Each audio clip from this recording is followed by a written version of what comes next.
मुंगेर व्यवहार न्यायालय परिसर में राष्ट्रीय लोक अदालत का आयोजन किया गया, जहां इस वहीं लोक अदालत में जिला एवं सत्र न्यायाधीश प्राजेश कुमार, पुलिस अधीक्षक सैयद इमरान मसूद के द्वारा दीप प्रज्वलित कर कार्यक्रम की शुरुआत की गई।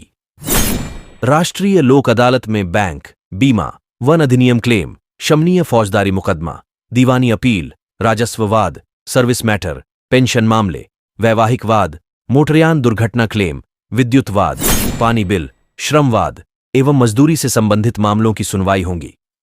वही जिला एवं सत्र न्यायाधीश प्राजेश कुमार कहा कि यह कार्यक्रम नालसा द्वारा आयोजित किया जाता है। उन्होंने कहा कि लोक अदालत में आपसी समझौते के तहत वाद का निष्पादन किया जाता है, जिसकी अपील पूर्ण किसी अन्य न्यायालय में नहीं की जा सकती है। इस अवसर पर मुख्य रूप से 10 बेंचों का गठन किया गया। कि इसके उद्घाटन समारोह में आप उपस्थित हुए। जैसा कि हमारे प्रेसिडेंट साहब ने बताया कि लोक अदालत में सभी को, चाहे वो पक्षकार हो या स्टेक होल्डर हो, अपने ईगो को त्याग कर परस्पर वार्ता और सहमति के आधार पर सरल तरीके से मामलों के निपटारे के लिए आगे आना चाहिए। वादों का अधिक से अधिक निष्पादन हो सके, जो अल्टीमेटली समाज में शांति व्यवस्था को स्थापित करेगा और हमारा समाज विकास की ओर बढ़ सकेगा। माननीय जिला जज साहब ने लोक अदालत की प्रासंगिकता, उसके महत्व और उसके विभिन्न आयामों के बारे में जो महत्वपूर्ण जानकारी हमें दी, उसका समुचित ढंग से अनुपालन करते हुए मुझे पूर्ण विश्वास है कि हम इस लोक अदालत को सफल बनाने में सहयोग करेंगे। लोक अदालत यहाँ पे ऑर्गेनाइज किया गया है, उसमें बहुत मेहनत की है, उसने सब जाकर को यहाँ पर इस प्रोग्राम के ऊपर जाकर ऑर्गेनाइज कर रहे हैं। जितने भी लोक अदालत से संबंधित जो बेनिफिट्स हैं वो सर ने बहुत अच्छे से उसको एक्सप्लेन किया। हम सभी का उम्मीद है कि जो बेनिफिट्स है उसके, वो जो ग्राउंड लेवल में उसका इम्प्लीमेंटेशन में हम लोग उसको ला पाएँ और वो बेनिफिट्स देखें और वो बेनिफिट्स जो लिटिगेट्स हैं वो महसूस करें। पुलिस की तरफ से जो सबसे इम्पोर्टेंट काम होता है वो ये है कि नोटिस जितने भी लोक अदालत से संबंधित होते हैं उसको तामीला कराना है। इस वर्ष का आंकड़ा मैं आप लोगों को बताना चाहूँगा। हालांकि आइडियल सिचुएशन होती है 100% तामीला करा देना। हम लोगों का प्रयास भी यही रहता है कि हम लोग 100% नोटिस का तामीला कराएं और अभी भी हम लोगों ने ये प्रयास किया है, बट आइडियल सिचुएशन पहुँचना थोड़ा सा मुश्किल होता है। लेकिन फिर भी हम लोगों का प्रयास रहेगा और आगे भी हम लोगों का प्रयास रहेगा कि जितना भी नोटिस है वो 100% तामीला कराएं। जो माननीय न्यायालय द्वारा प्राप्त नोटिस थे वो 6193, जिसमें से हम लोगों ने 4983 को तामीला कराया, 30% के आसपास आंकड़ा है। और जो बैंक से संबंधित प्राप्त नोटिस थे वो 9837, उसमें से हम लोगों ने 8346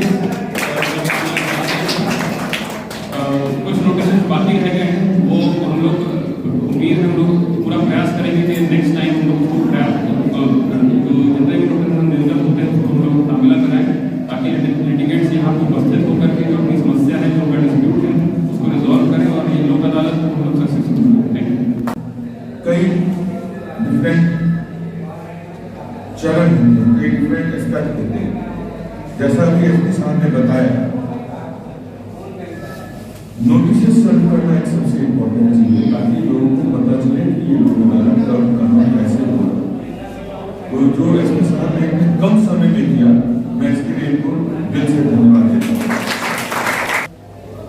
अब लोक अदालत के विषय में इसमें सारी बातें बता चुके हैं, हम ज्यादा कुछ नहीं बोलेंगे। हम सिर्फ यही कहेंगे कि पीएलडी, जैसे मैंने कहा कि बैकबोन है लोक अदालत नालसा, और नालसा का एम्बिट बहुत बड़ा, क्षेत्र बहुत बड़ा।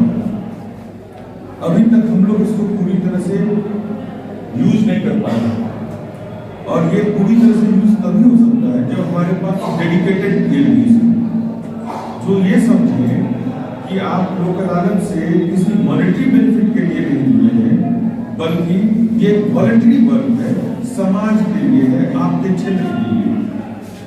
जब ऐसा कर पाएंगे तभी लोक अदालत सही मायने में संभलेगी।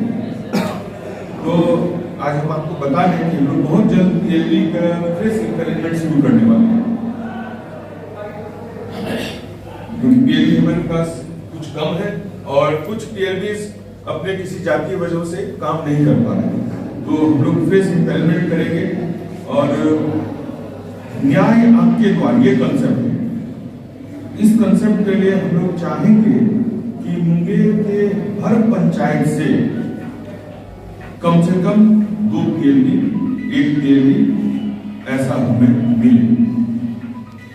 नगरीय क्षेत्र में 2 वार्ड 3 वार्ड के 1 पीएलडी या 4 वार्ड के, क्योंकि 2-3 मेरे ख्याल से नगर पंचायत है, हम लोग एसेस करेंगे, उस हिसाब से हम लोग इस बार इंपेनलमेंट की शुरुआत करेंगे। ये तो इंपेनलमेंट की बात होगी। बैंकर्स देखें कि उन्होंने 9000 नोटिसेस दिए, 9000 प्लस, और 8000 हो गए। तो आपके ऊपर ये है कि आप इस 8000 में कितने को फाइनल टच दे पाते हैं। अगर आप 50% नहीं कर रहे हैं तो आपने हार्ट से काम नहीं किया, मैकेनिकल काम किया, सीधा बात है ना। तो हार्ट से काम करना होगा, नोटिस मैकेनिकल नहीं होना चाहिए। देख के कौन सा मामला किसके पास कैसा, वो डॉक्यूमेंटेशन आपका कंप्लीट होना चाहिए, तब नोटिस निर्गत करें। क्योंकि सरकार का पैसा लगता है नोटिस सर्व करने में। एक पुलिस का ऑफिसर उसके लिए परेशान होता है, वो मेहनत करता है। वो मेहनत अगर आप बिना पूरे रिकॉर्ड को देखे नोटिस भेज देते हैं इन जनरल, तो वो मेहनत बर्बाद जाती है। सरकार का पैसा बर्बाद नहीं जाना चाहिए। तो बिल्कुल मतलब इसका मतलब ये नहीं कि आप नोटिस न करें, पर एक आप लोगों को होमवर्क करना चाहिए नोटिस करने से पहले। ये मेरा सजेशन होगा, ताकि लोक अदालत में सही मायने में सबसे ज्यादा बेनिफिट में बैंक रहती है, पूरा बेनिफिट ले सके। दूसरा इशू बैंक के लिए, बैंक में ढेर सारे सर्टिफिकेट केस कर रहे हैं और बैंक सर्टिफिकेट केस पे उदासीन है।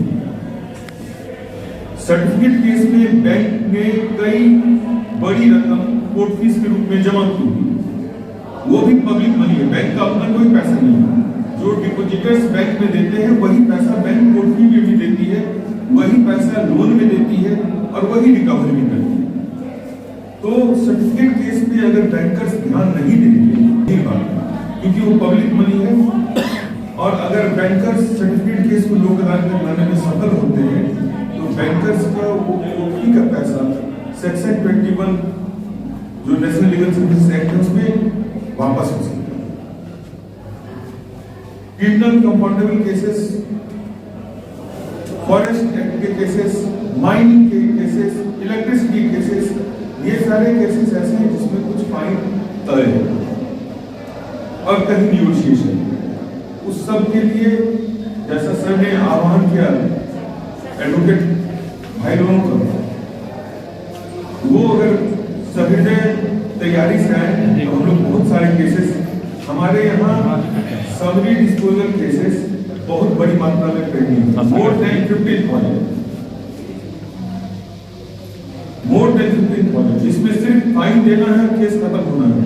और एक आदमी जो उसमें अभियुक्त है वो लगातार 10 साल से 5 साल से खर्चा किए जा रहा है, बीच बीच में उसका बिल भी टूटता है, वो आता है फिर जाता है। ये 5 साल 10 साल के वक्फे में उसने जो खर्च किया है वो अगर दे देता एक बार में तो यह केस डे 1 में समाप्त हो सकता।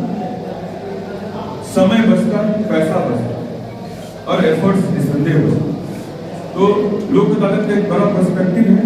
हम लोग उम्मीद करते हैं कि सब लोग इसका अधिक से अधिक फायदा उठाएं और सचिव साहब की मेहनत सफल हो, सारे ऑफिसर्स की मेहनत सफल हो। पिछले 1 महीने से मेरे जानकारी में अगर कुछ ऑफिसर्स हैं बहुत बढ़िया काम किया है।